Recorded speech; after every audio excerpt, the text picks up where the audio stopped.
Issa l-oħra Malta kellha l-ogħla rata ta' persuni li kienu f'impjieg minn fost il-pajjiżi kollha tal-Unjoni Ewropea. Dan hekk kif Malta kellha rata impjiegi ta' 83.6% biex qabżet anke lill-Olanda li għal snin twal kienet l-aqwa waħda f'dan ir-rigward iżda minħabba inċertezza politika esperjenzat tnaqqis fir-rata għal 83.4%. Malta bil-maqlub għamlet qabża ta' kważi 1% minn 82.7% fl-2024 grazzi għal sena oħra ta' tkabbir ekonomiku rekord.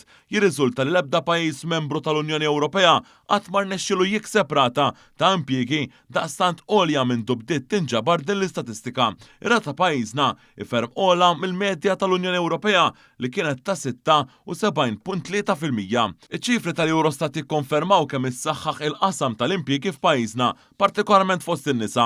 Dan hekk kif l-aħħar sena sħiħa Gvern Nazzjonalista fl-2012 Malta rreġistrat rata ta' 64.8% biss, jew kważi 20% inqas mis-sena l-oħra. B'reazzjoni l-Ministru responsabbli mix-xogħol Byron Camilleri qal li dawn ir-riżultati sinifikanti jiġdu kemm pajjiżna mexa il quddiem fl-aħħar snin. Meta sal-2012 ir-rata impjiegi f'pajjiżna kienet ma' 3% inqas mill-medja Ewropea u fost l-inqas mill-pajjiżi kollha.